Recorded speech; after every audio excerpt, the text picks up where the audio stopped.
Yeah.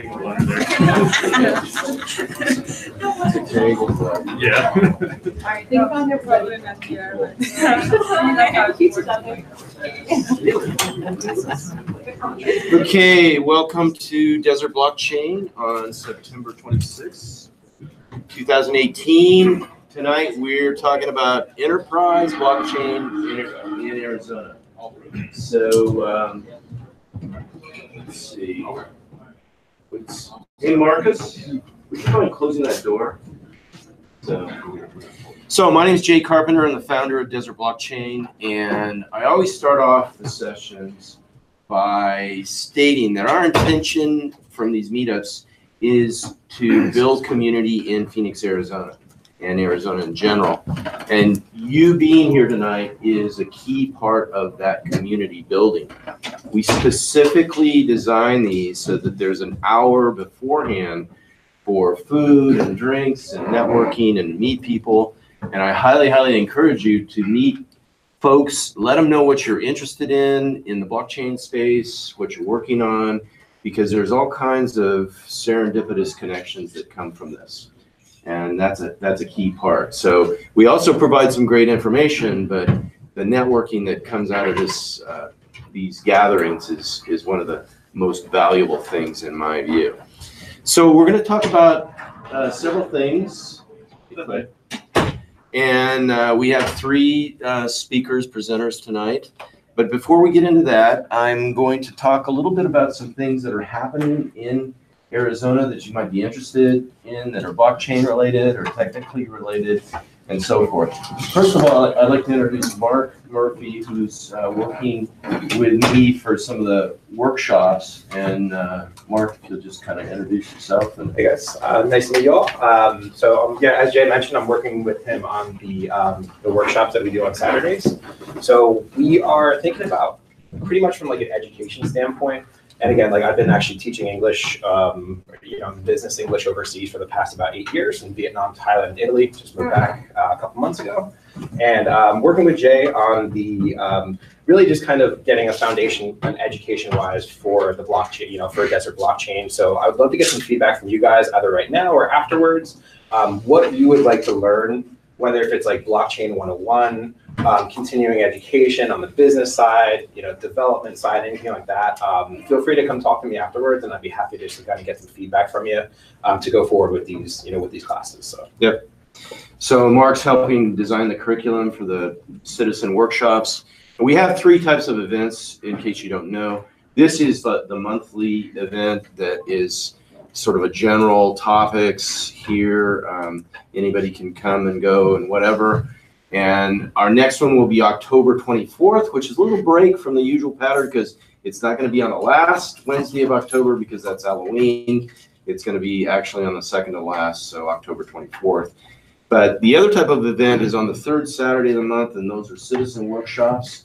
And we're building a citizen program so that there's all sorts of benefits to becoming a citizen.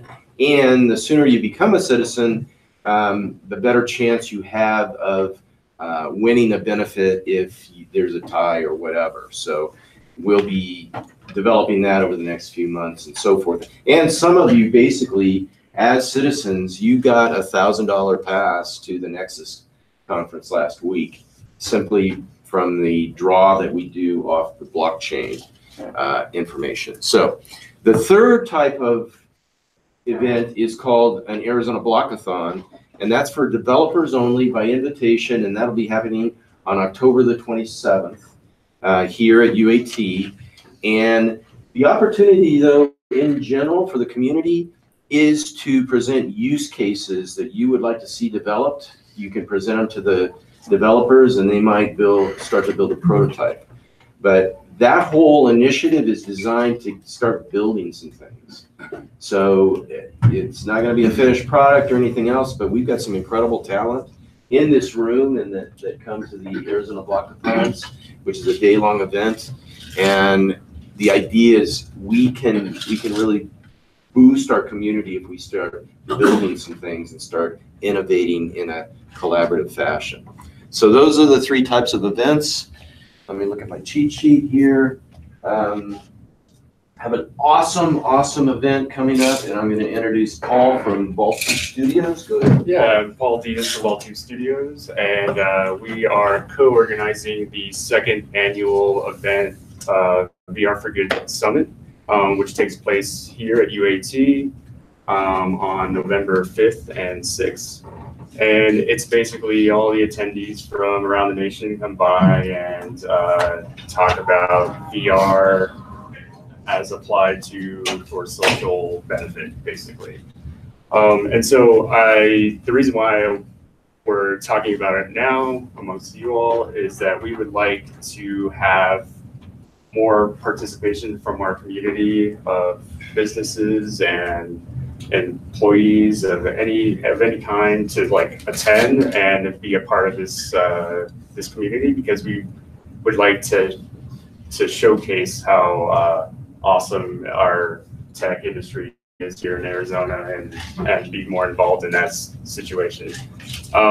If you are interested in doing that kind of stuff, we are having a meeting tomorrow here at UAT in the co-working space to talk more about the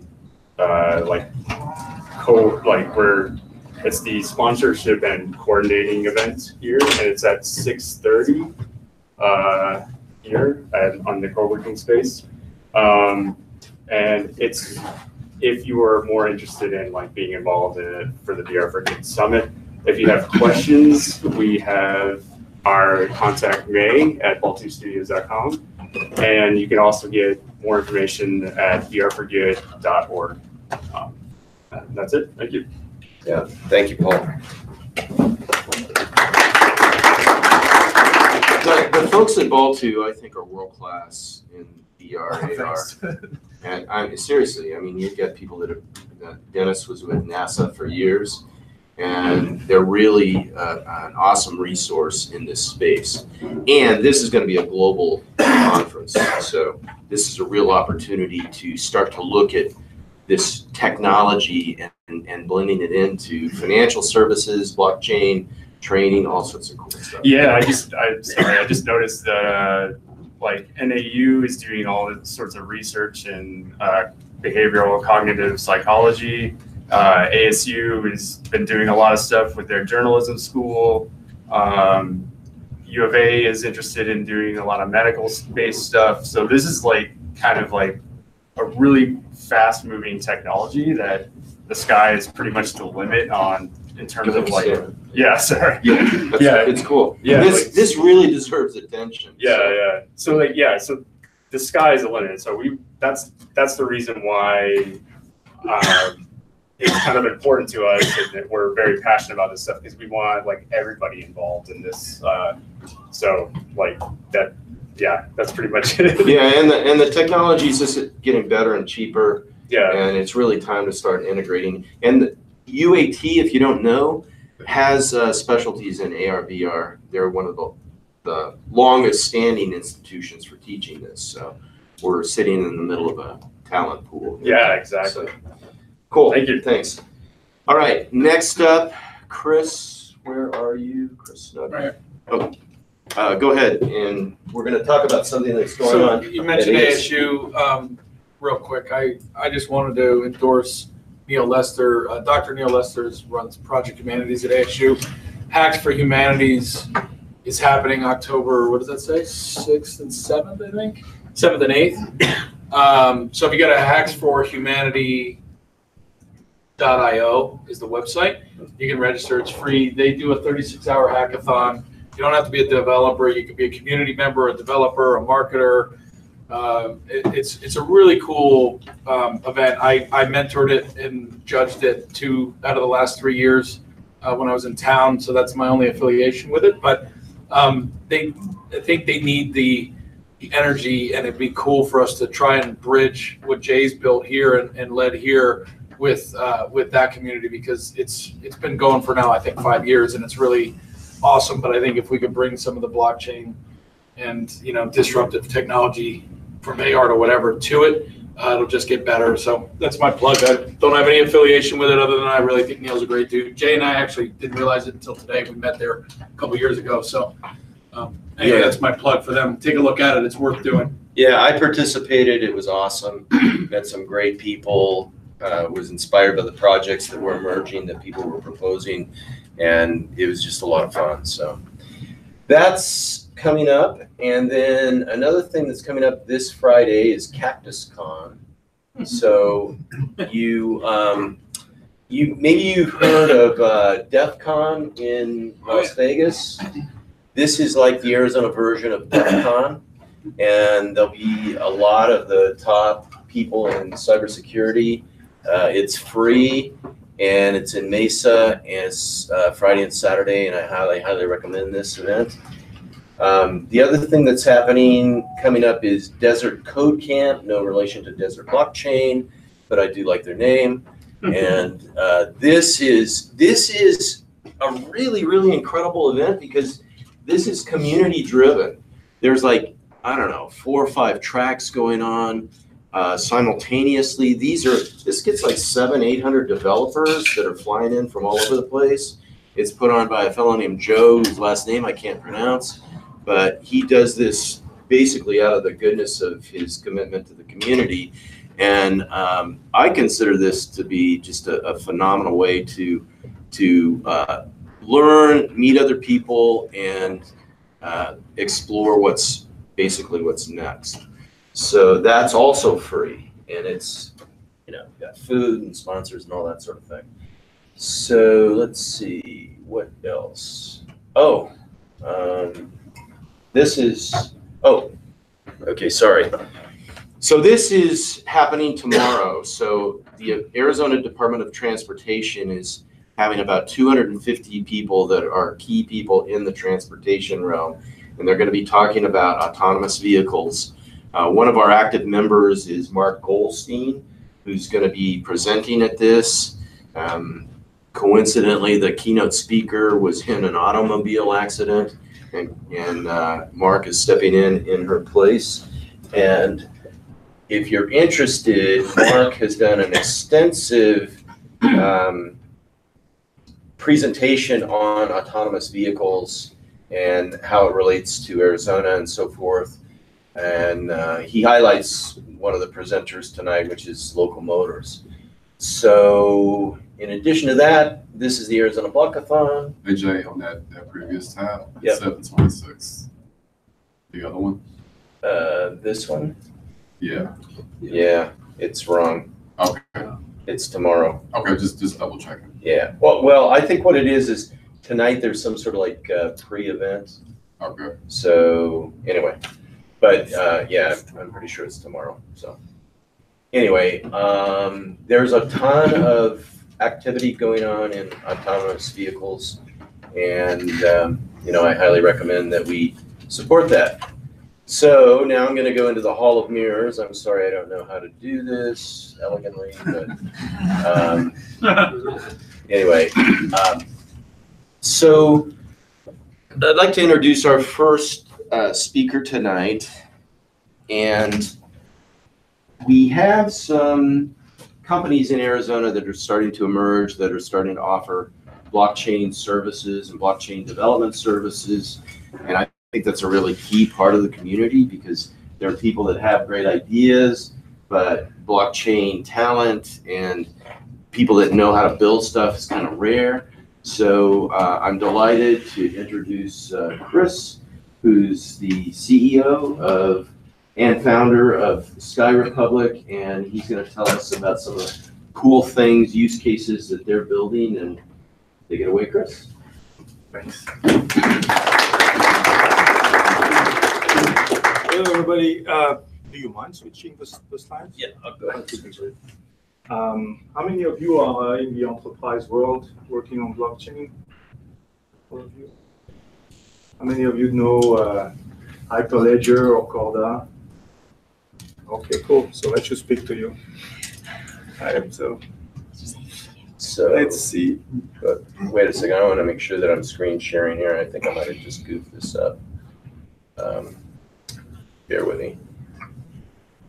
So while you're switching that, so two words on Sky Republic, just to introduce We are a startup based in Scottsdale. We started 2 years ago at the same time than Hyperledger or Corda. And we are not a service company, we are a software vendor. So we are working on a platform to help enterprises build solutions. Our team is composed of software veterans. We were working in the middleware space before in B2B. And do you have our slides? Here's the slides for the presentation. Can just You want to use this? That will be better. Just hit the down button. Okay, It should thank you. change the slides. So that's our team. And the cool thing is that we've been working on this platform for more than a year. And we've put a lot of what we've done with some customers, and I'm going to go through that. The platform so will be available next month. So first thing, we started by healthcare, and it's an area where you see there is here a lot of suspects about what you can do with blockchain. It's a very difficult vertical because it's very siloed. But there is one specific aspect that a lot of people are trying to crack is the medical records. You know that all the insurance would like to have medical records of their people because they could help them get better care. They could optimize the cost. They can move the data around between the providers. So when you go to the dentist, you don't get a second X-ray because they don't know how to get the previous one. That's kind of stuff. It's very difficult, but we found with a company in San Diego called Portable Genomics, a very interesting way to do that. So Portable Genomics is specialized in how to help people exchange DNA data. And so that's kind of pretty complex slide of their solution, but I'm going to go a bit through it. So the idea is that when you have a disease that is pretty serious, where there is research on, keeping all the data that you can grab is a key thing because it helps you get the best care. So they invented this mobile app, and today there is a lot of blockchain vendors doing that, but this one were the pioneer. They started like 8 years ago. And so their mobile app is very interesting because they grab their medical records through the mobile app. And because we have a patient, nobody can refuse that. If two providers want to exchange medical records, they can go around it, but if a patient wants it, it is getting it. So their mobile app is getting all the data, all their medical records through the EHR system like Cerner or Epix. Then it's also grabbing their genomic data, so their DNA sampling, and it's grabbing a lot of their lifestyle data. So what the kind of sport they do, what they eat, and all of that. Where is the blockchain thing in that? Is that these people, this patient wants to be involved with new treatment. They want to get involved in the last thing because for them it's key, maybe for their health, right? And on the other side, you have the people doing some research that are craving data because it's very difficult to test this thing. So the idea of that company, and we partnered with them, is to create a blockchain in the middle that patient can get access to people that are doing research on their disease, and the pharmaceutical industry can get testing data. The key point and why you need a blockchain is that this data is very valuable. This company paid $10,000 to have that set of data. And so it means that the patient can monetize that and can get maybe $5,000 out of that. Of course, there is a big problem of transferring that because it's very private. You don't want your DNA records to go somewhere. So we are using our platform to confidentially trade that thing and be able to monetize it and most importantly, get access to research and new treatment. Now in supply chain, that's completely another world. A supply chain it's a world where you have to automate processes. You have to make the data flow very fast. And so we are working with one of the top 20 3PL logistic vendor. I cannot say the name because I'm not allowed to, but typically a 3PL, what do they do?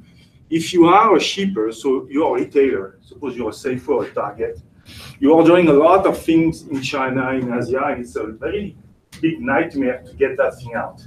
You have to have coordinate trucks, documents, move a thing in the warehouse and stuff like that. So a 3PL is taking in charge the operation of this kind of company.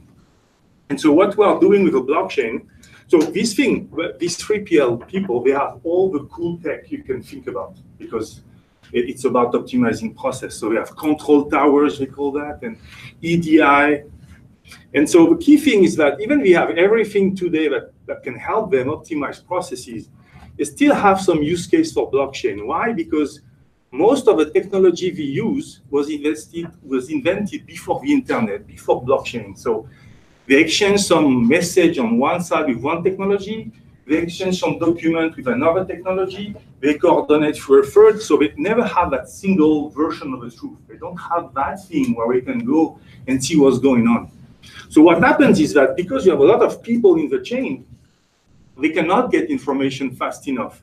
What happens is that in the process, usually it takes 8 to 10 days to get the good from China and to get it in the retail shop. They are going to lose 2 or 3 days just because they don't get the right document at the right moment. And so we're working with them, especially on one step, which is the container exportation.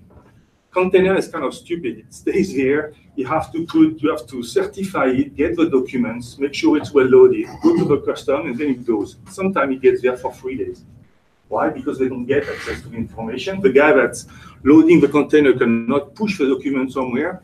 So that's what we are doing. So that's an interesting case because I don't know if you know, but ADI rules the B2B world. ADI is like a $2 billion market.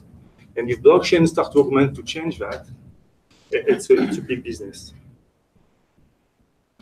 Now, our favorite one. So we are collaborating with a company called Sita, and we are a team now. Sita is one of the leaders in air transport communication information technology. So Sita is a $2 billion company. It's a cooperative. So they are co-owned by airlines and airports. So they are connecting nearly all the international destinations you flew to. They are in fact powered by Sita. And so they do a lot of services, airline cargo operation, passenger operation, flight operation, aircraft operation, air-to-ground communication. And they are working with us on some pretty cool use case. So the first one is a blockchain for air cargo. So air cargo is about this unit load device called ULD. So it's these specific containers that you see that have a special shape to go on planes. And you have a lot of different shape, but very crazy thing happens with this thing. So here's an image where a ULD was sucked up by a plane, but they get damaged, they get lost. And that creates a lot of headache. So there is, today around the world, there is 900,000 ULD in service. So it's nearly $1 billion asset, owned by multiple companies, by people like UPS, DHL. You have multiple kinds. It starts by $800, but the most expensive one goes to $5,000. That's the one that are specialty ULDs. So they try the temperature, they try humidity, they try the shock, right? Because when you, for instance, moving some drugs or diabetic, it has to stay under a certain threshold. If it goes up, it's done. It's over. So what's the process? You order something, the shipper, okay, order something to a manufacturer. It's delivered to the airport, goes to a warehouse. There you have an agent that loads the ULD. The ULD get put on a plane, go on the other side, arrive, and is getting delivered. And this ecosystem is very difficult. First, the agent has to do a lot of things very manually. And it's a nightmare to do that. So when you're an agent in an airport, you have things to do every 10 minutes. There are thousands of ULDs all around the airport. Some you don't know where they are. You have to do everything manually. And so that creates a lot of issue. You have to make, so you don't have a way to digitize paper and to make sure that you find the manifest of ULD or stuff like that. And on the other side, the one that has ordered the good like to know when it's going to arrive. Is it going to arrive in good shape? He wants to know everything about that shipment, because if it goes, the temperature drop, for instance, during the flight, like he will reorder something and resend something for his own client.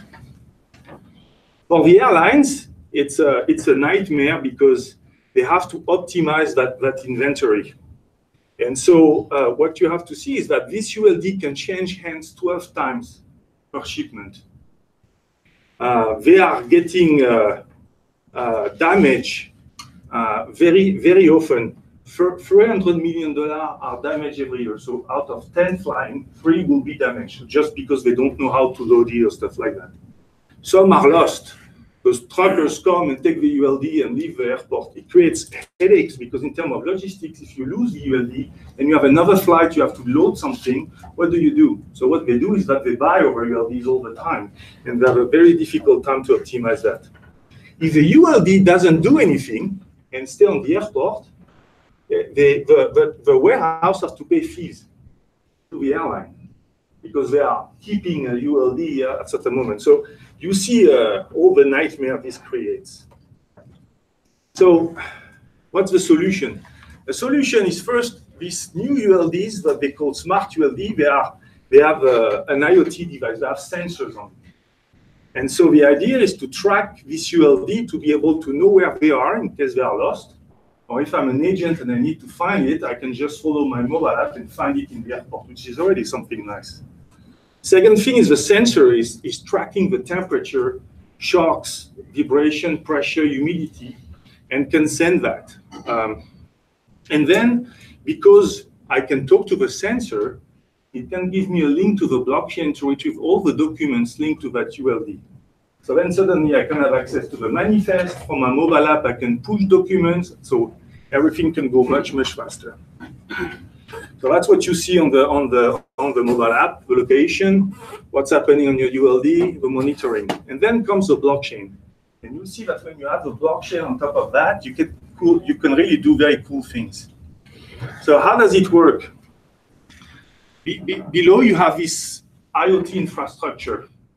Connects to the sensors, gets the data, now it has to push to something. It has to push to the airline. So through smart contracts, the IoT infrastructure will be able to know which airline is owning that ULD. It's going to push that to the airline. And the airline also will say to the IoT infrastructure, because IoT infrastructure, it collects tons of data, gigabytes of data, every second, temperature, shock, and fixed level. And if they wanted to store all that data, it would be a nightmare.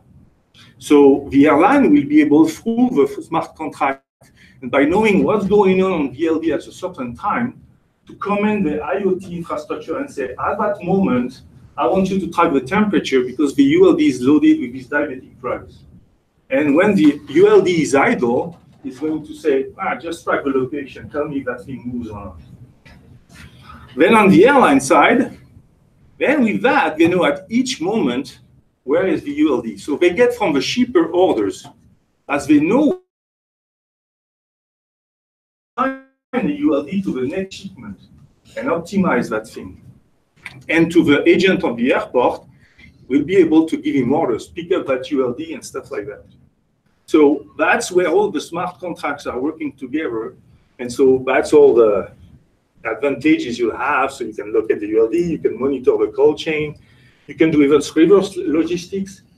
If there is contamination or if there is fraud, you can come back to know what happened, were they in the same container because you just access the blockchain. You're going to be able to accelerate all the trade process and all the shipping thing. But the really cool thing, because all of that is about going faster, operating better, saving bottom lines.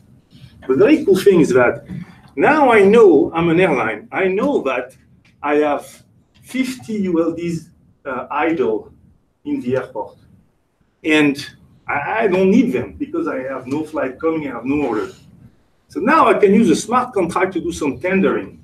I can say to my other companies, other airlines, where I'm in business with, I can say, hey, I have 20 ULDs from Phoenix to Hong Kong, you can use them. I have one to Seattle, it's half full, and it's a ULD for specialty drug. I do it for half price. And the cool things too is that you can even imagine that this marketplace would be operated through tokens. And they even don't exchange cash. They exchange tokens to have a right to use an ULD, and at the end of a year, they just do the account and move the cash. So that's a pretty cool thing. That one is a second use case that sounds silly at first, but would be very interesting. So it's called, it's a blockchain for disruption.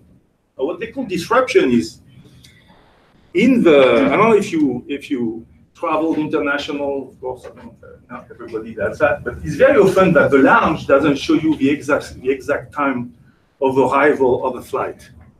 You think it's on time, it's not. The thing is that it's not only the lounge, it's nobody really knows what is the exact time the flight is arriving. And that creates a lot of problems in airports. So they were working on a blockchain where we can consolidate all the source of information. There is an EDI system used by the airline that's pretty reliable, but it gives you the time only when nearly the thing has passed for already an hour. You can have a lot of information from that and other sources, and the smart contract is going to give a probability of certainty of each information, to be able to give the most accurate time of arrival of the flight. And what that permits is that now you can call people automatically and tell them with certainty, hey, your flight is really delayed for 30 minutes. Then if a flight is arriving late and people have a connection to take and they don't have time anymore to take it, they can automatically book an hotel room, find the bus. I don't know if you've been in this thing, missing a connection. Usually you spend 2 hours in the airline, in the airport, and you're screwed, right? You can be compensated. You arrive, you already have loyalty miles on your account. Sorry, Mr. Customer, you were late. Here are some miles. And in terms of operations, then the airport can update everything, reallocate luggage for another flight, delay the parking, delay the shuttles. So it's a very interesting use case because it's a lot about the brand. What that thing can deliver is a better service from the airlines. And if the airline does that, you'd like to have an airline to fly with an airline that does that, right? So very often we get the question, so how do I know that I have a use case where it's worth using the blockchain? That's like, I'm not going to go technical, I'm just going to give you 3 criteria that usually works very well. The first thing is, do you have a problem of transacting with confidence? Meaning, you are kind of in a moment where you don't really know what's going on, you need to do an action, but you're not sure you're doing the right thing. I don't know if you, so when you have to pay something, is it really the right bill that I am? If you're ordering something, if you move your DNA, can I do that in confidence? Because there's a kind of security there. Second, you have to transact in the moment. You know, digital transformation and IoT and mobile is a lot about doing things faster and being able to transact on the fly. So if you have to do something fast and in confidence, most probably you have a need for a blockchain. Of course, blockchain is expensive to set up. So it has to be something where you have value at stake. It can be assets, can be liability, can be privacy, or it could be brand. You have to be something of value to invest in. It's complex technology. And now a lot of things can be done internally. For a blockchain, you need to have a business ecosystem, people that are involved in what you're doing. So you're transacting on something that other people are supposed to be part of it. So you need to maintain a consensus. All your partners see the same thing, that you can do it in confidence and right away in real time. So what you are sharing? You are sharing trustable and actionable data. You're sharing the data that the flight is really arriving on time, that the process is really there, that's really the document that you need to export the good, that kind of thing. So blockchain is a part for the enterprise of digital transformation. I think it's even more fundamental than mobility or things like that. That's my opinion. A couple lessons learned that you will not see everywhere. So there's a lot of debates that what is a blockchain? Is it a distributed database? Some say that. IBM say that. I apologize. A distributed database. Is it a distributed workflow? People like Corda or so R3, DAH, Axonis. You talk about workflow. What we think is, in fact, you need both. You need to automate how people work, but you need also to share data. So A blockchain is usually a problem where you need to share a database and a workflow. The second thing is that if you want to go fast and transact outside, you have a consensus outside, and you're an enterprise, you know, like me, that the things that are really governing enterprises, they are system of record. It's your ERP, it's things that sits in the back. To try to make a consensus with your partner, if you don't have a consensus inside with your internal system of record, it will not work.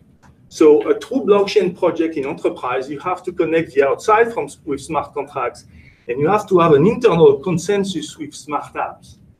That thing is going to connect, update your ERP, and make sure everything is in line, and is also going to connect with your mobile of your customers, your IoT, and fixed level. Now it's enterprise blockchain, so usually it's about control. They don't want to rely on anything that is outside their own system to transact with somebody. Confidentiality, security, well, that's kind of the obvious ones. But also, if you want that thing, that consensus to go through all of that in real time, each time something happens, I think you'd better use an event-driven architecture, meaning an architecture that's based on moving events around, where your smart contract, your smart app can react to any change. Or there is a cancellation of my process, or a customer is adding a new thing. So it's how we think it should be done. So that event-driven architecture is giving you flexibility, scalability, because you have a lot of data moving, and the responsiveness. Usually, blockchains, most of them, you put something in there, but if you don't go and search for what's new, it doesn't going to tell you. You need a blockchain that tells you when something of importance for you is happening. And I'll finish by the business benefits. So Internet of Things and mobility monetization, like the example with IoT, interoperability and data sharing, medical records and stuff like that. Real-time transaction settlement and compliance, that's more about the finance world. The distributed workflow automation and visibility, and emerging, because of all of that, it's kind of pretty interesting. The enterprise world is not very crypto-oriented. They don't like crypto, because crypto is a volatile asset, right? But tokens, hey, suddenly token in the example of a ULD, that's really interesting. So we are going to come there slowly by working on their core first, but it's going to happen. And so in the enterprise world, it's not about decentralization, like what you would hear with crypto. It's about be a better intermediary first. And why all these companies are looking at that is because if they don't do it, somebody else will do it. And they lose competitiveness. So it's the intermediary 2.0. Thank you. Thank you. Okay, questions?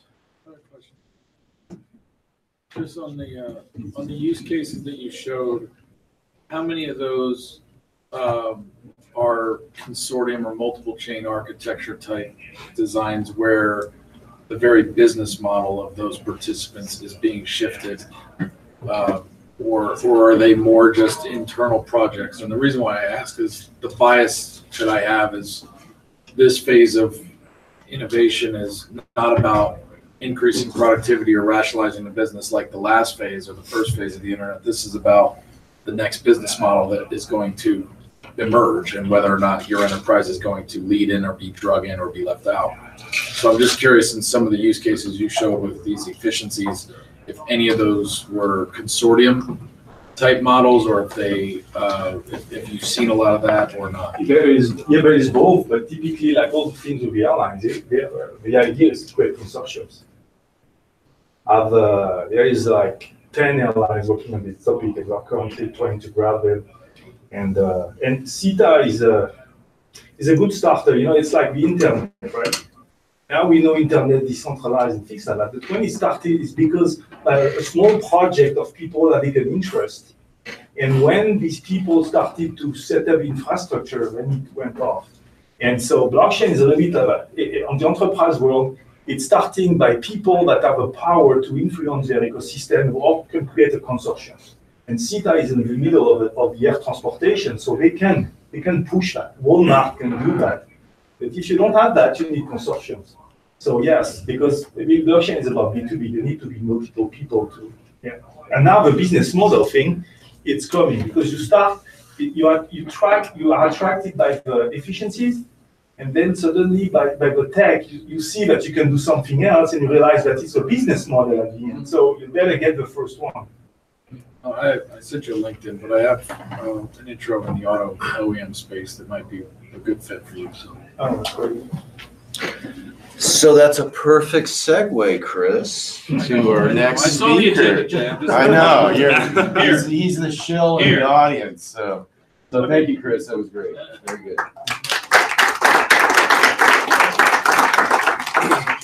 So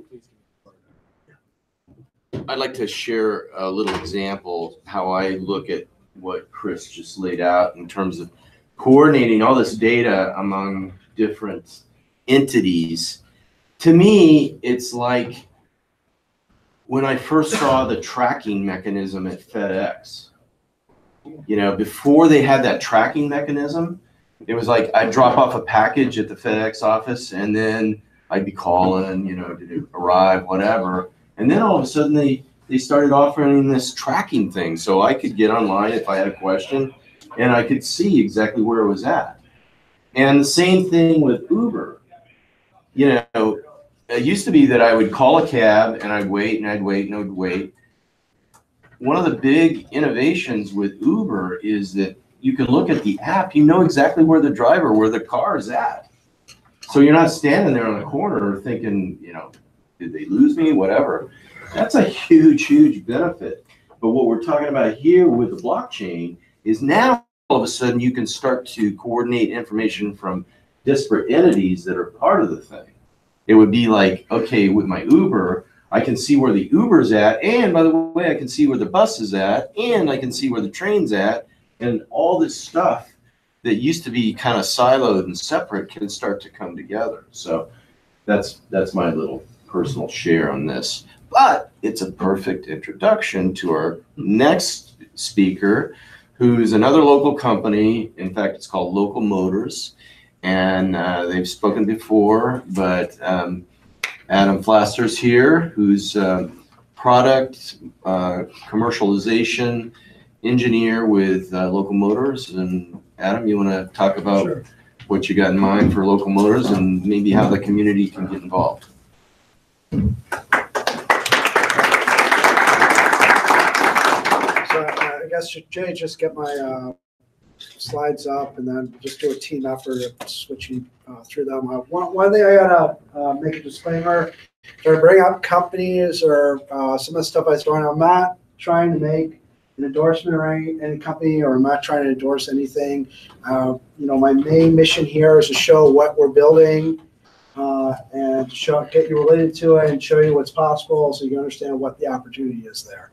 I'll switch over to your presentation. Do you want to use this to switch through the Sure. slides yourself? Just hit the down button over here and you should be able to advance the slides. Okay. So I'm Adam Flaster. My main role at Local Motors is I'm a lead engineer for EV powertrain. I am a part of the R&D group, which is now rolled into LaunchFork, which is a division of Local Motors Industry. So we have basically LaunchFork that basically works with partners to do co-creation on creating products for them. And then the R&D group basically builds that concept and takes it to pre-production.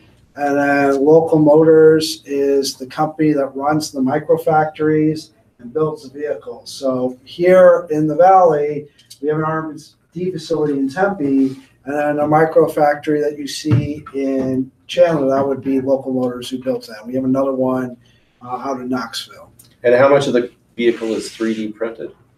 Well, so the one that's currently built in Chandler is not 3D printed. That one is aluminum space frame.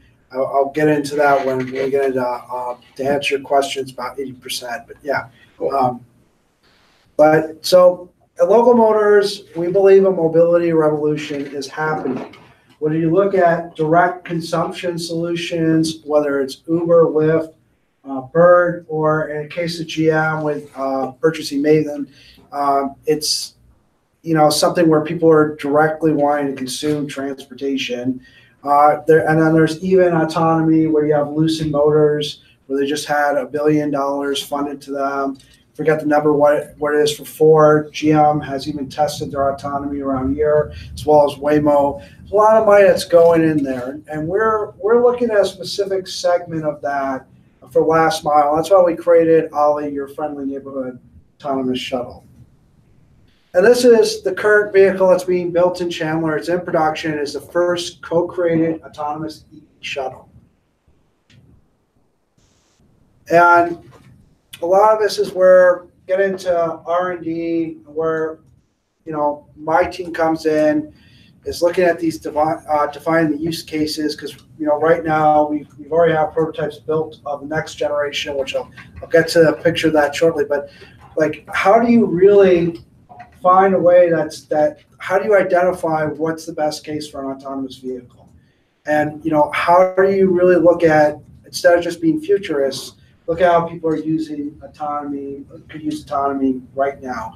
And so let's divide these use cases like colleges, corporations, municipalities, resorts, music parks, looking at what's going on in the community and how you can put these vehicles in there to solve a lot of transportation needs.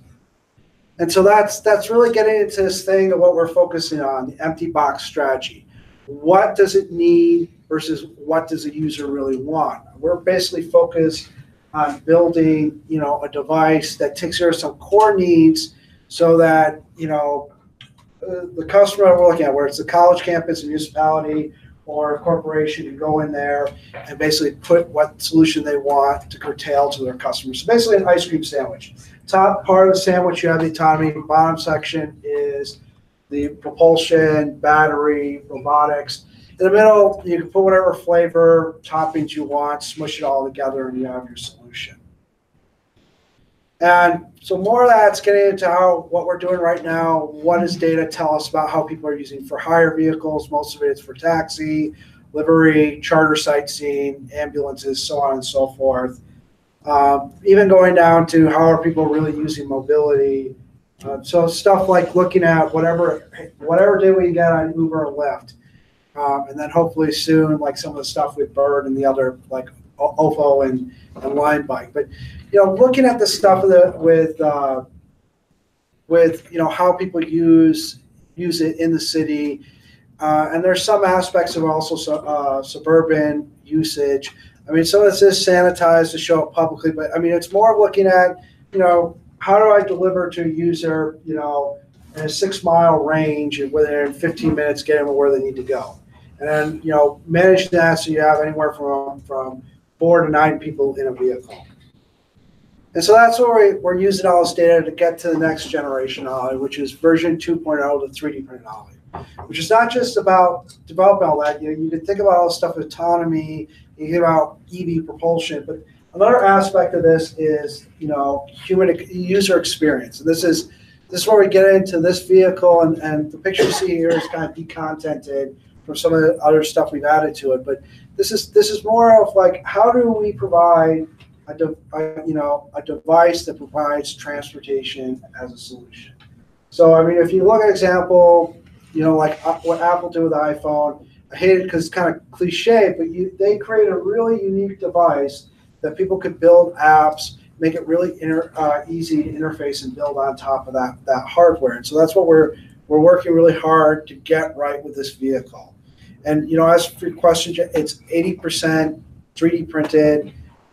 It's this concept that we have these microfactories anywhere in the world. We basically have a distributed supply chain of logistics delivering these components to a specific location. That's basically 3D printing these chassis to construct, that vehicle curtailed to what that customer wants.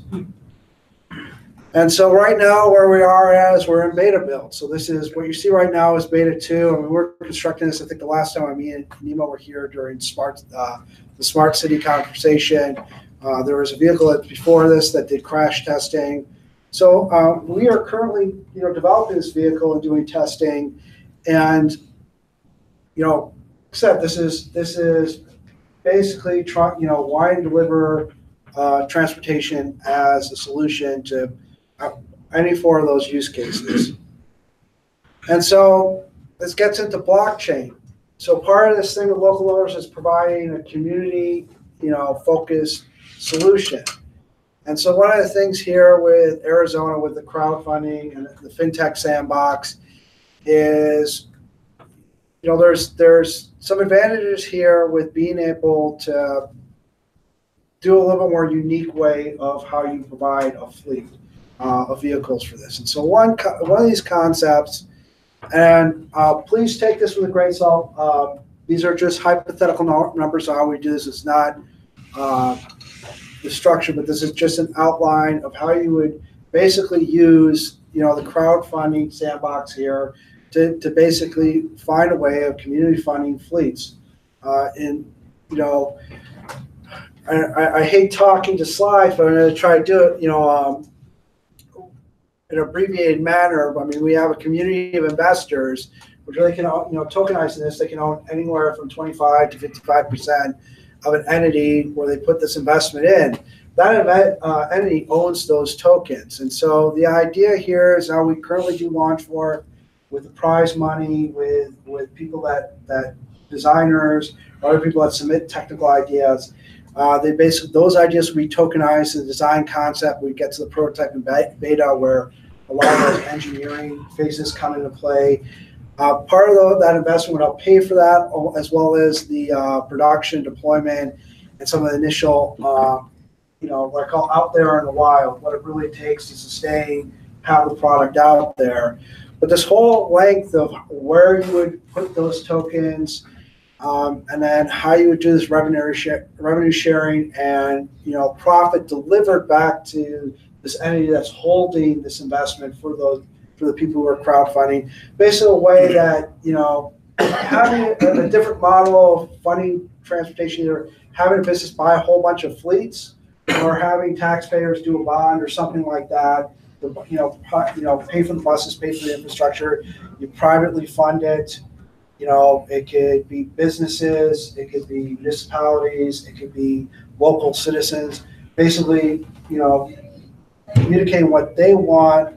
And, this is something that if there's technology changes, another country can come and buy it out to swap it out with technology. There's a lot of ways of also giving an exit strategy, which we really don't usually have with our current model when you think of subways or you think of the bus systems. When you think of like the legacy cost of infrastructure. And so some examples of that, just trying to keep it high level. Once again, these are just, I'm not endorsing it, just giving examples of what kind of partnerships would work in the community. Something like Phoenix, where you're looking at Chase Field, maybe the community with Square One Concepts would do something to fund a fleet where part of their, they bought something in advance and they'd go out to one of their chains of restaurants. They had a meal, they had a few beers, and then Ollie comes and picks them up, takes them to Chase Field for a game, do some sort of package deal, and then at the end of it, takes them home.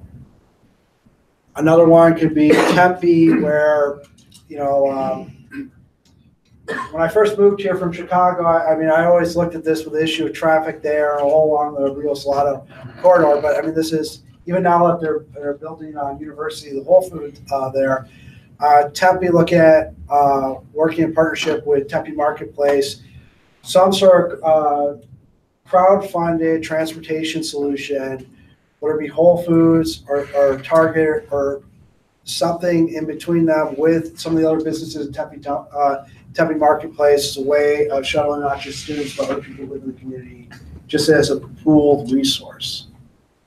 So, and then more of kind of just giving you more of where we're taking this architecture and this concept. We have our HAT 2.0 platform. This is just a co-funding, co-creation contest that just ended with the Marine Corps. I'm building them a modular logistics platform. It's got, I believe there's another one coming up with the Air Force, but it gives you an idea of stuff that we do for freight, logistics. And then these two vehicles you see here is for one that's starting up, which is the Island EV Challenge, how you do, You're not going to want to ship a whole bunch of cars in the usual market to an island. It's very isolated. So you're trying to find a sustainable solution, how you would do a fleet solution for islands. So that's pretty much it. So thank you.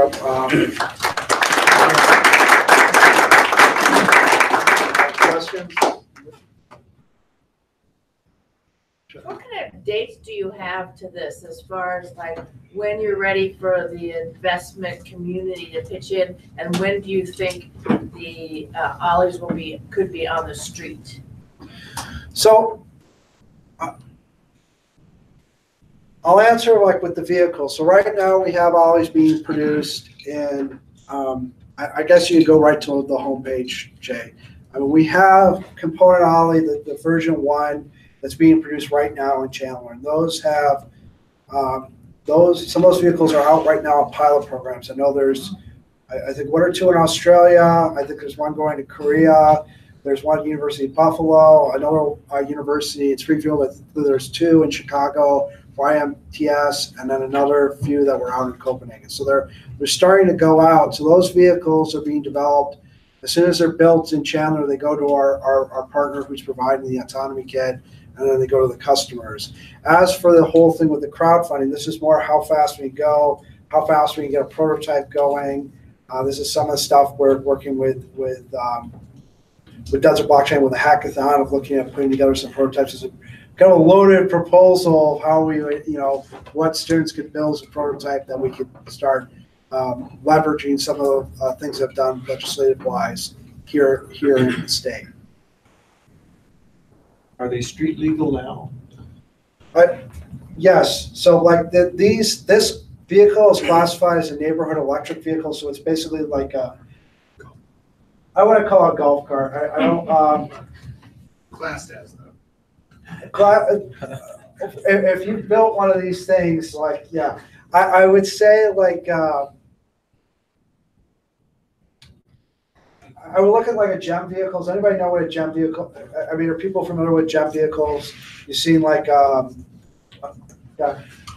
Okay, yeah. We'll take an electrified golf cart and then let Google put its hands on it, like stuff as much technology. I guess that's what you would basically explain this stuff. Yeah. So, this one's stemming in the classification of neighborhood electric vehicle, so it doesn't go more than 25 miles an hour. What's the size in relation to a normal car? How big is it comparatively? You have to pardon me. All the things. Just approximately, I was wondering, is it like? I would say the footprint's like a stand. Let's, You had a picture with yeah, the let's guy go back standing here. in it, so that gave you a good idea of how big it was. So this gives you an idea how big it is. So. Yeah. I mean, I tell you, like, probably has a footprint like a Toyota Camry. Yeah. Some of the slides make it look really skinny, so I was just curious.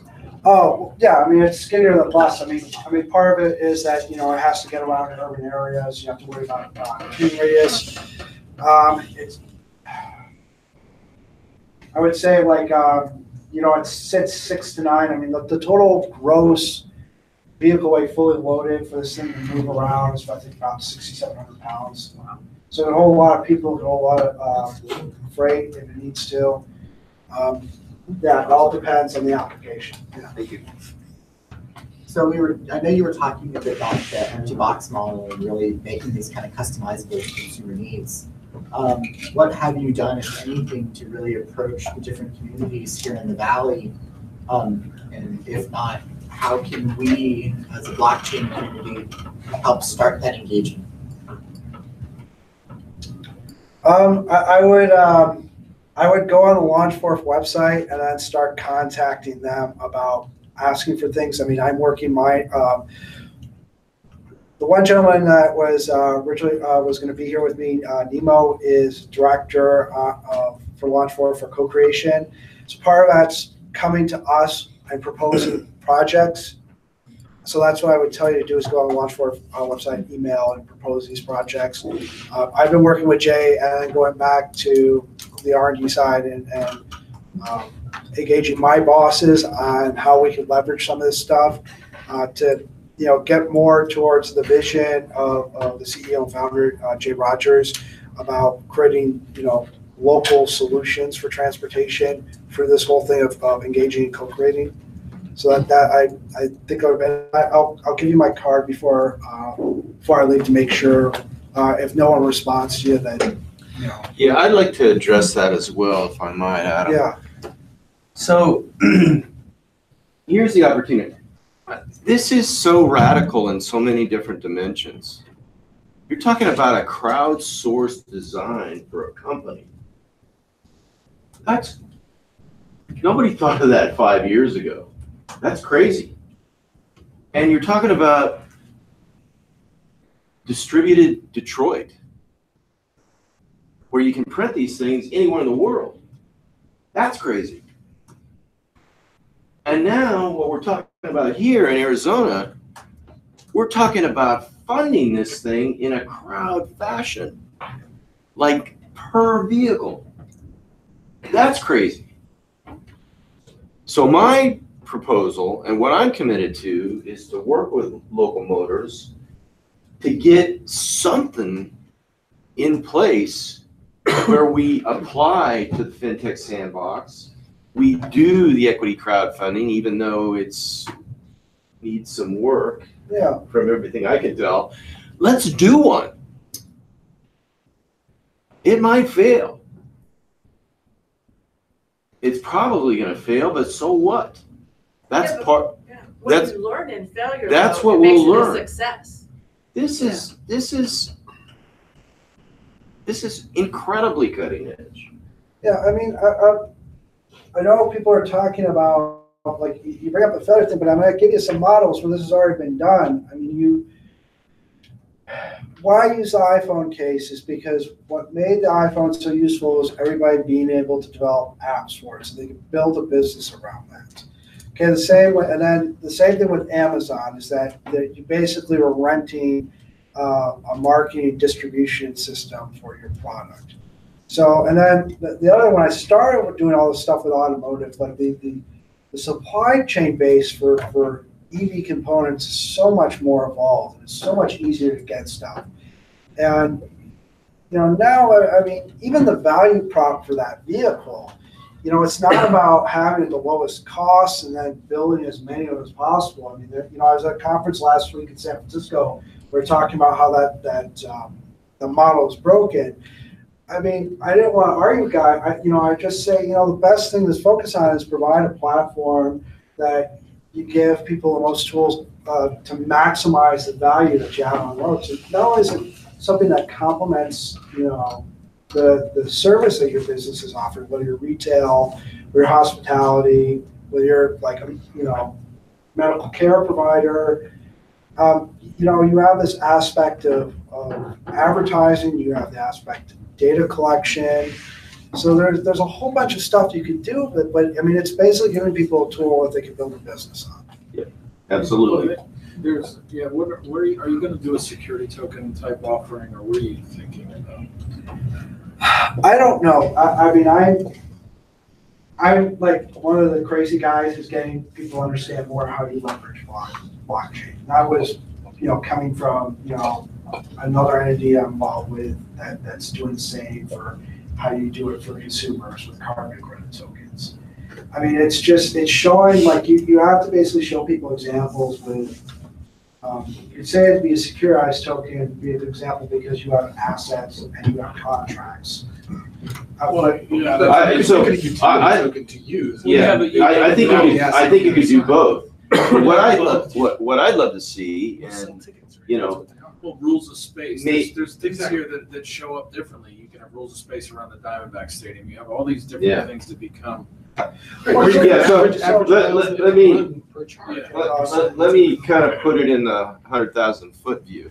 I would love for us to be meeting in this room or a comparable room a year from now, and maybe 25% of the room owns one of these ollies. That'd be cool. And maybe you're down 15%, maybe you're up 100%. But that's what I would love to see is like I want to own the We- company that makes the filament that prints the ollie. Like, do you guys get? You guys can own the ollie, I'll own the filament. Yeah, that's fine. No, There's plenty of room for making money on this thing.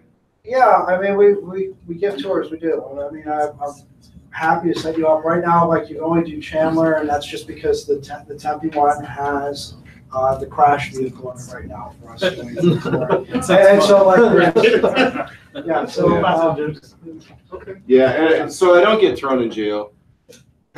I'll put out the usual disclaimer, you know, this is not an. yeah. You plan to lose all your money on your ollie token. So, that's right. Yeah, so, I'll let. No, that's okay. So, okay, so there's a couple of things. There's the secure token. So this is basically, you have a couple of things of how you do the vehicle and you do the legal framework, because, you know, it's you have this whole thing that a company can own the token, so you don't get anything that's selling, like, and I'm still gonna do a disclaimer because everybody's still figuring out this stuff, but you have that aspect of the ownership. Then there's the other things about the payment systems. There's other things about asset allocation. So, I mean, making sure you're assigning ollies to an event and there's enough of being able to handle the crowd that's there. But at the same thing of doing, like, you know, just-in-time manufacturing, you have stuff coming out, people can buy more. I mean, there's part of this thing that we were experimenting with this version 2 is we're finding it's a lot faster to build than the current version. And so that's the whole thing with 3D printing, is that along with doing a 20% weight reduction, you know, we found that it's faster iteration. It's just easier to build them because in cases of they're decreasing part count. So instead mountain brackets and all that other stuff, you basically can incorporate into that 3D print structure. So there's a lot of really cool stuff you can do with this. You understand? There's a lot of brilliant people working on this, both in Tempe, Chandler, Knoxville. I mean, we also have guys that work remotely. So there's a lot of really crazy stuff going on. Yeah, there's a community of 150,000 people around the world that are contributing to the design of this. But This is a decentralized, distributed enterprise that we are fortunate to have a huge presence in Arizona, that we can have people like Adam be here and Nemo and talk about this. And we have an opportunity to participate. How long does it So take the to i- pop out? The idea is that you're going to localize these vehicles and they're going to be totally autonomous, so there won't be a driver. You'll summon it with an application. Depends on it. In some cases, yes. I mean, the partner we have is working on level 5 autonomy, but to be perfectly frank, some customers don't want that. There is a thing I see that some areas of the country, people want that thing just because there's, you know, in some cases, people don't want to interact with people. In some areas, it's, you know, it kind of is. You think about it. We saw a commercial for Pizza Hut with their app. Like, you think about it, everything you deal with, you don't have to deal with people. Some customers, you know, that's an asset to them, is interfacing with other people. Yeah, I mean, so yeah, we don't know. yeah. And We're so- kind of, the other thing that you've laid out, Adam, is that, I mean, you've thrown it all on the table. We're going to 3D print these. They're going to be autonomous. We're going to crowdfund it. We're going to crowd design it. All this stuff. Well, some of that, you know, the only way you're going to find out what works and what doesn't work is to try it, and then you can always scale back. Yeah, but I mean, look at it. So you know, and I'll go more into this stuff. I didn't expect to go this deep down the rabbit hole. So I mean, going back to what, you know, I was answering.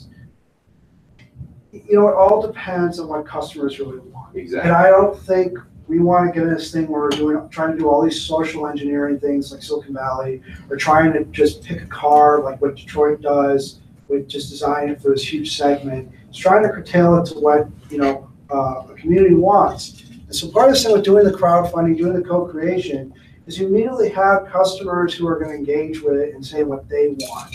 And if you have this crowdfunding in the community, like examples like if you already know that you have a customer base that's going to use it, the same with crowdfunding for the current, where it's you know, GoFundMe page, whether it's Indiegogo, Indiegogo, Kickstarter. Those are things where they're basically having a marketing sales page already set up and doing pre-sales, and they already know they have a customer base to prove out the business model. So it's part of the thing you're solving here if you're doing a crowdfunding like this for a thing.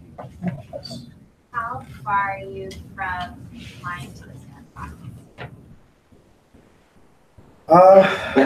That's a perfect lead-in to the next speaker. Thank you so much. Another plan. I'm going to cut it off at this because that's really a perfect lead-in. Yeah. The next speaker from, what's that? It's not going to get answered right. Well, it'll get answered in the next segment. So that's, thank you so much.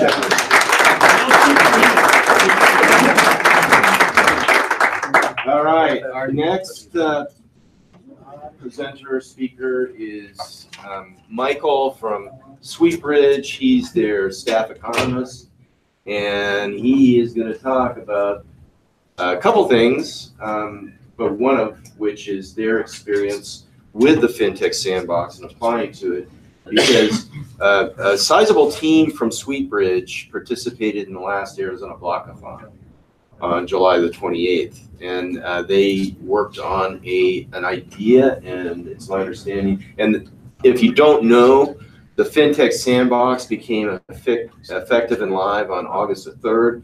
So we had the Arizona Blockathon on July 28th.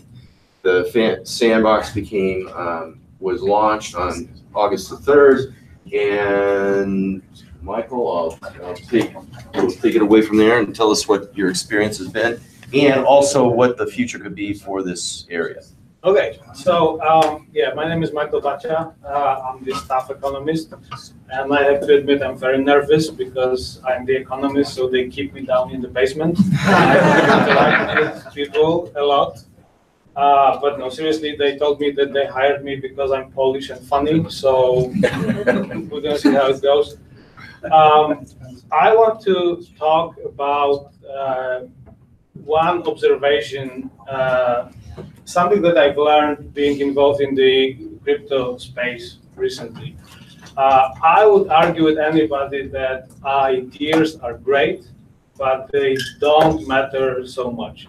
I think what really matters is talented people and processes, which basically translates into effective execution of ideas.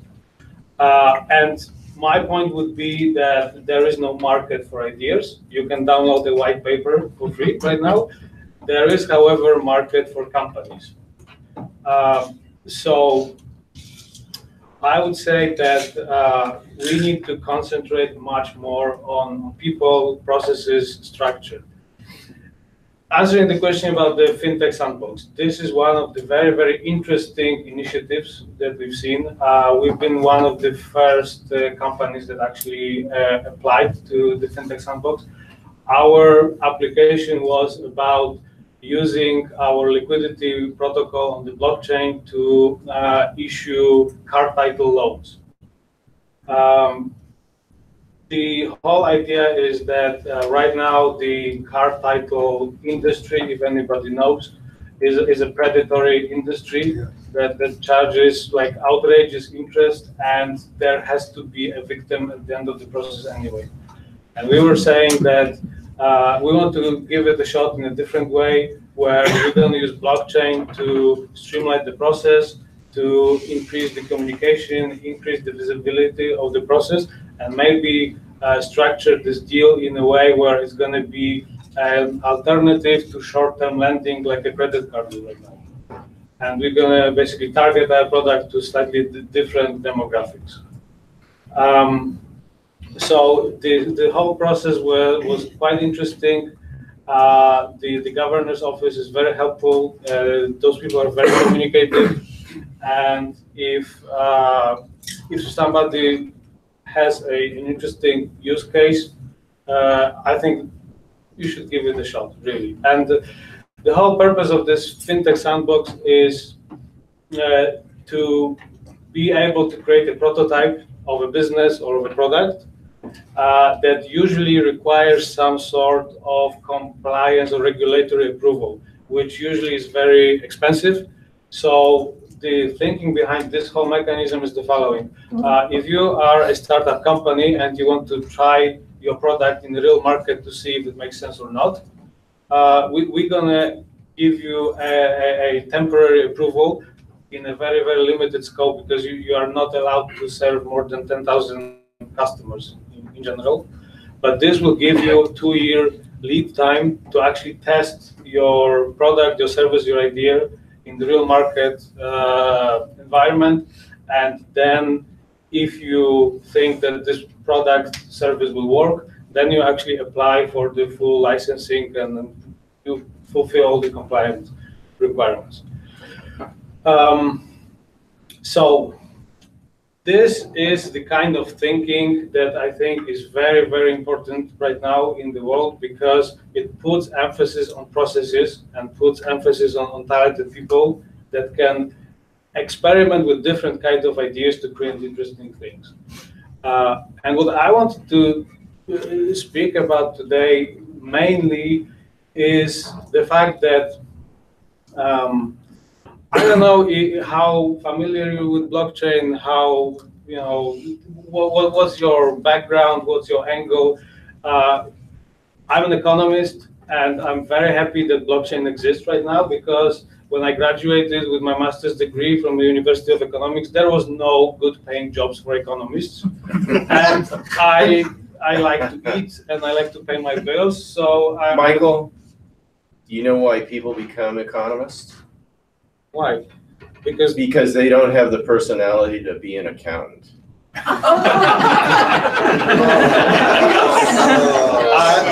Sorry. No, I agree. I've heard about comedian economists. I've never heard about comedian accountants. Yeah, so there's a reason. To your point, absolutely correct. So basically, I have background in finance. By the way, I interrupt you. I told that joke to a workshop I did for 45 accountants. They all laughed. Fortunately, that's how I opened my presentation. It was a real gamble. So sorry. No, go on. No. That's okay.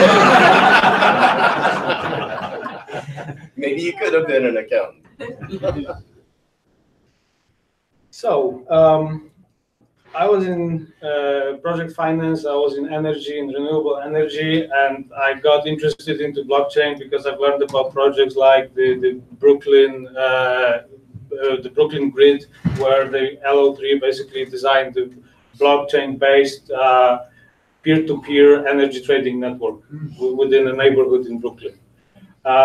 And I started reading stuff about that. I started investigating more and more, and I discovered that if you have a permissionless blockchain, and if you have tokens on this permissionless blockchain like Ethereum, you basically create a socioeconomic system, because you give people an ability to transfer value without any intermediaries.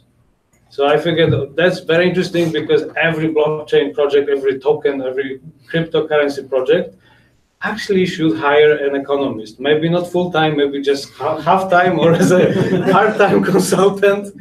But even, you know, half-time work multiplied by 2,000 projects out there, or CoinMarketCap right now, gives you a significant job opportunity. So I said, yeah, let's give it a shot. So what's really interesting is that for the first time in history, we as a civilization have an opportunity to create a socioeconomic system that is independent of a national state, or independent of state in general, or a king or whoever owns a piece of land. We can start creating socioeconomic systems that are purely voluntary, opt-in. And with every token design, with every cryptocurrency, every publicly traded token, you basically also create a governance system that is embedded in this particular token. And I think one of my favorite things about Bitcoin is the complete economic illiteracy of somebody who created the governance system of Bitcoin.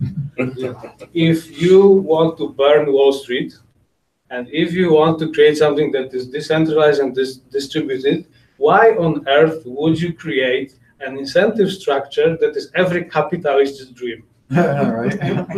The more money you can throw at the thing, the more money and power you have, without any regard to any rules, any laws, any values.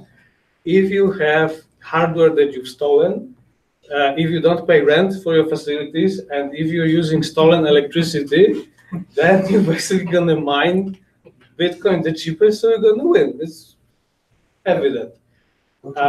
Crazy. Yes, it is. That's because the China's the politics involved have nothing to do with technology. There's a separation there.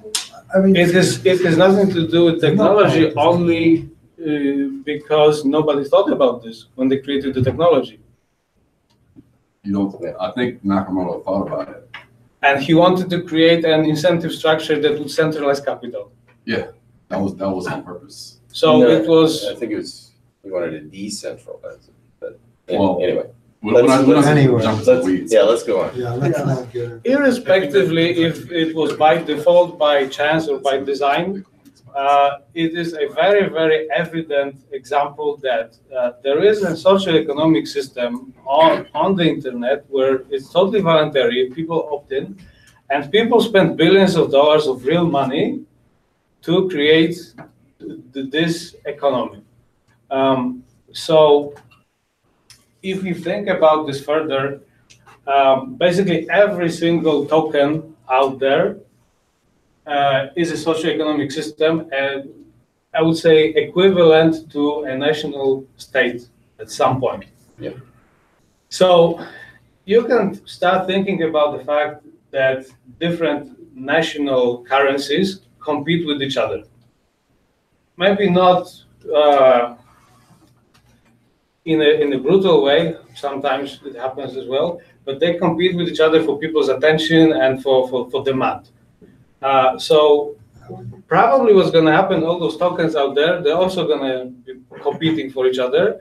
And in the same way, we have, I don't know, maybe 10 currencies in the world right now that make any sense.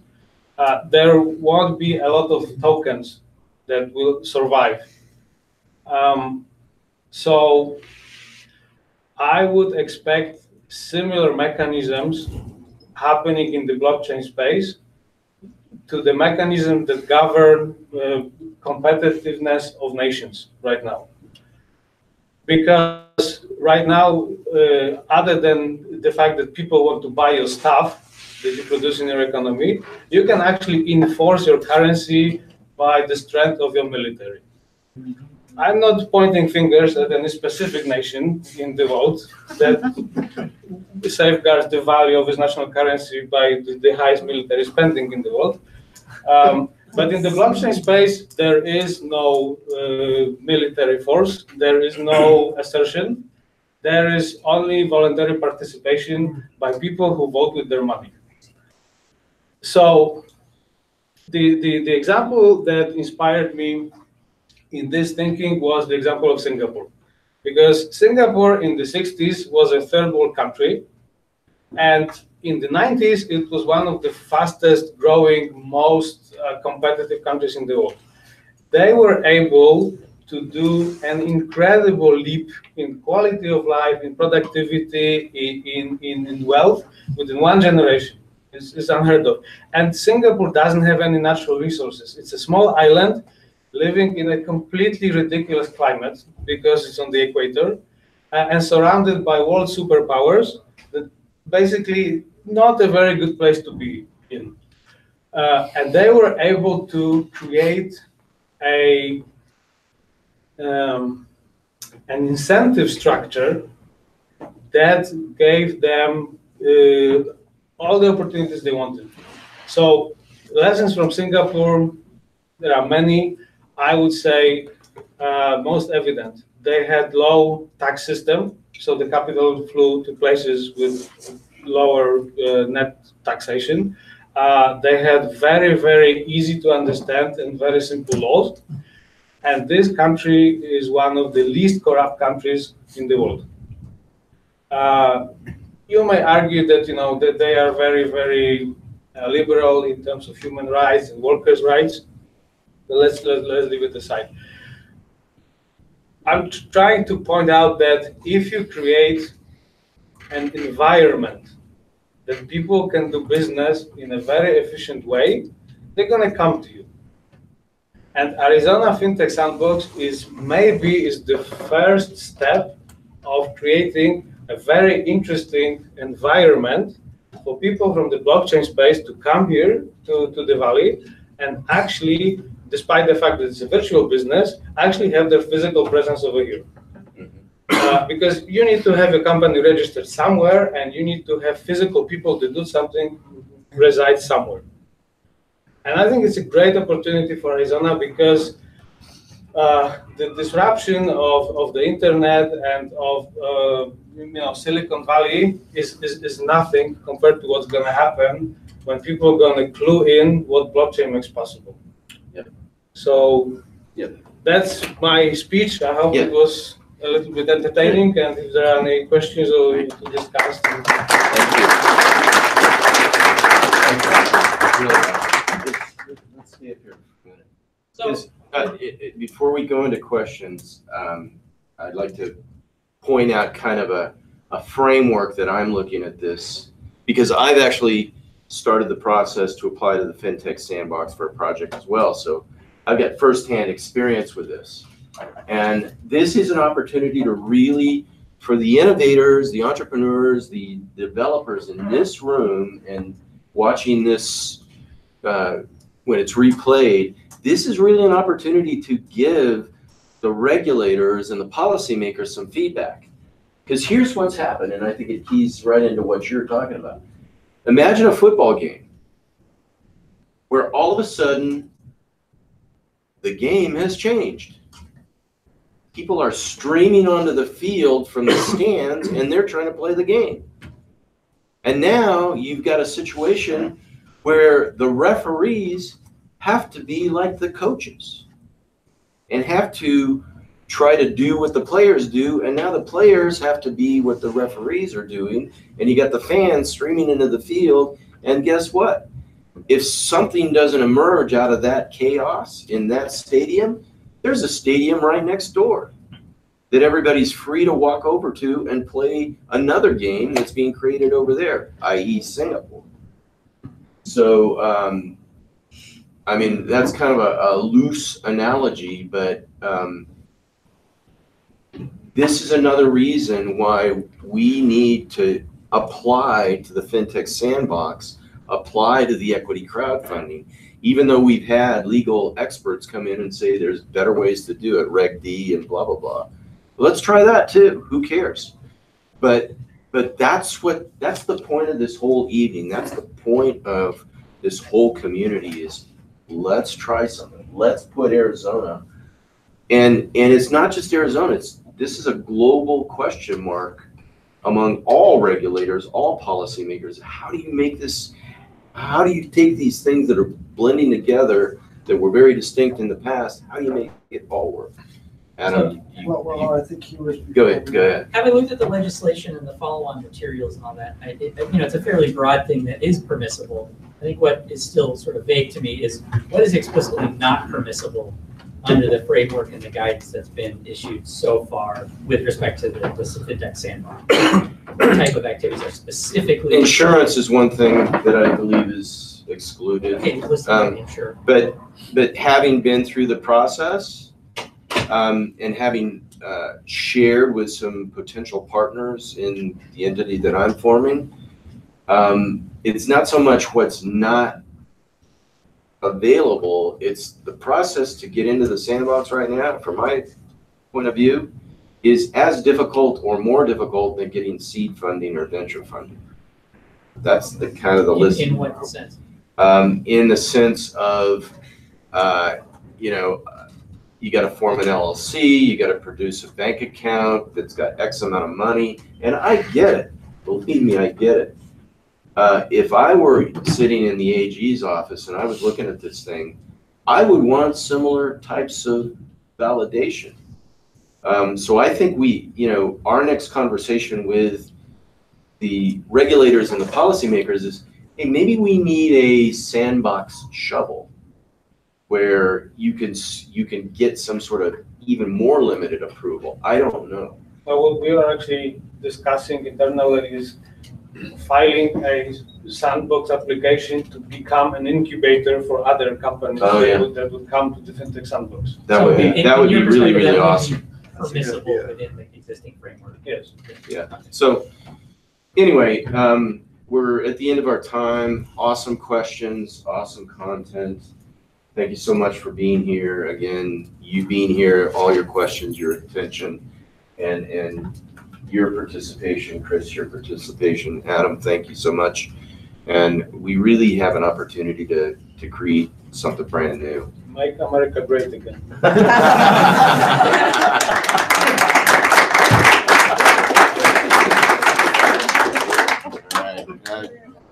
About 30 more minutes before we have to vacate the room, so thank you for coming. Just